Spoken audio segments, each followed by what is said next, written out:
Mike. Mike is a 2-year member of Central Coast Toastmasters.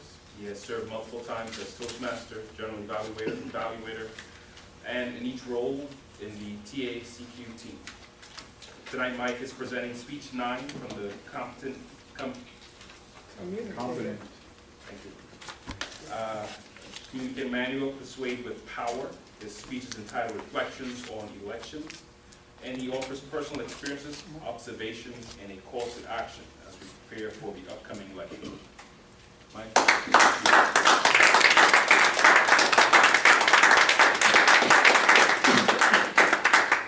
Good evening, fellow Toastmasters, distinguished guests, and citizens all.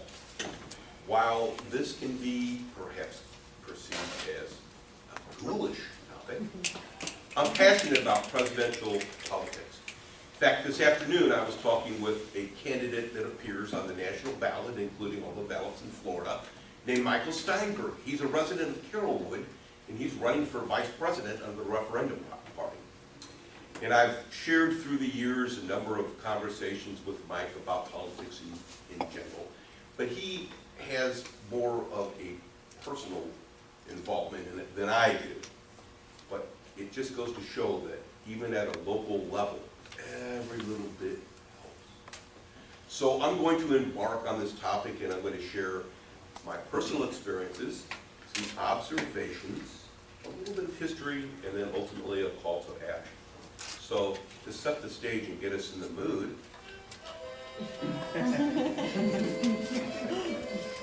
here we go. I won this at an Owls meeting next door a few months ago, and I like to listen to it and look at it as I think about the upcoming election.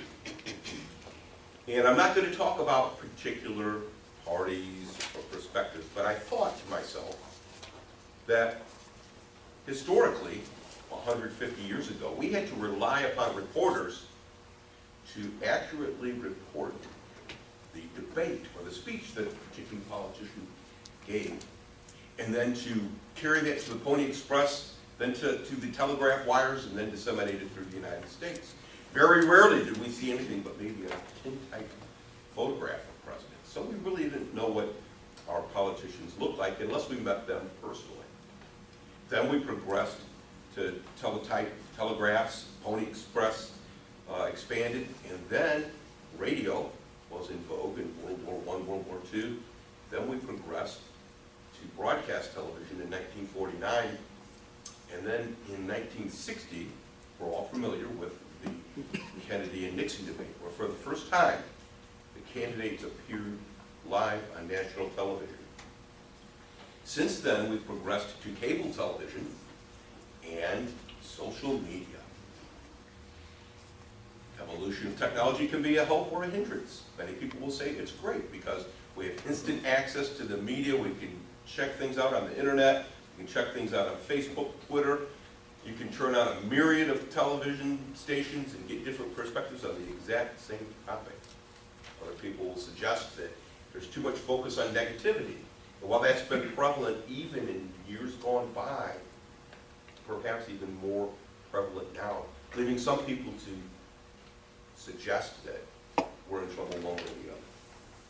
But somehow, some way, we manage. Remember, keep it in perspective.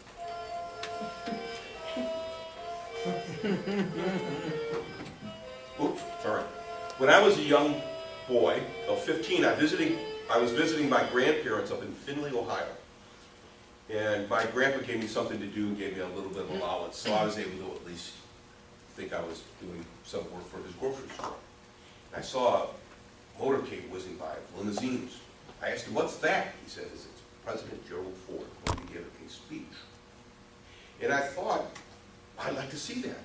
So I got downtown to the town square, and from me to perhaps that video camera, it took me about 2 hours to weasel through and get towards the front of the line.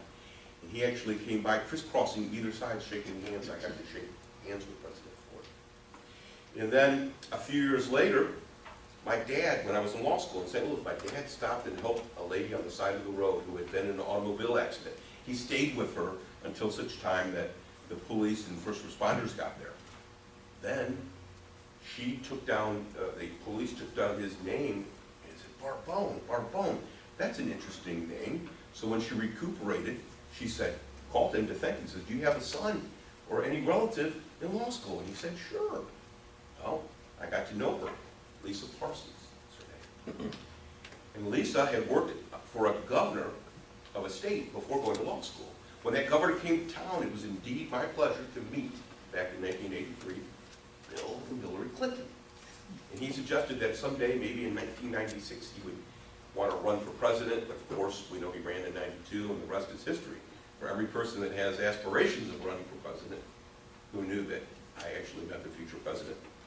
One of his speechwriters is a boy named Paul Glastris. My dad used to be a television reporter in St. Louis, a newscaster, and he would interview people from different perspectives. Well, Paul was the son of one of the guys he interviewed. Paul climbed up a tree one day at age 12, got electrocuted, not a tree, a telephone pole to get his kite. Got electrocuted, fell to the ground, his heart started back up. He was still young enough that he lost 2 arms and a leg. Oh.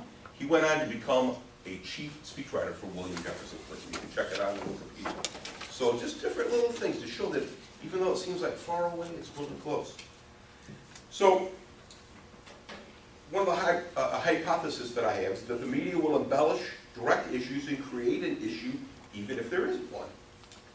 Mistruths are perpetuated and presented as truth, although they are not through an overabundance of media outlets competing for ratings and via the preponderance of largely unregulated social media. People post things. Trump's done, Clinton's done. You can have back-to-back posts and complete polar opposites. Secondly, the competition between myriad facets of the media inundate us with sensory overload to the point we become numb to introduction of new ideas. We become entrenched in our beliefs and determined to find reasons to support our candidate of choice rather than remain open-minded in our quest for ultimate truth. Third observation is the impact of social media cause friends to become polar opposites and foster divisiveness in our country. Facebook can contain back-to-back posts that are diametrically opposed to one another and have caused palpable family breakups and loss of friendships. So here's the call to action. Once the election has been completed, we should concentrate on working together to address the many challenges facing our nation, especially with the prevalence of media that's going to rehash the results and why this happened, why it did not, and so forth. While easier said than done, support for this proposition must come from all levels, including from the grassroots citizenry. Otherwise, we are destined to succumb to the ultimate destruction from internal self-deterioration that our enemies so desperately desire. Keep it in perspective.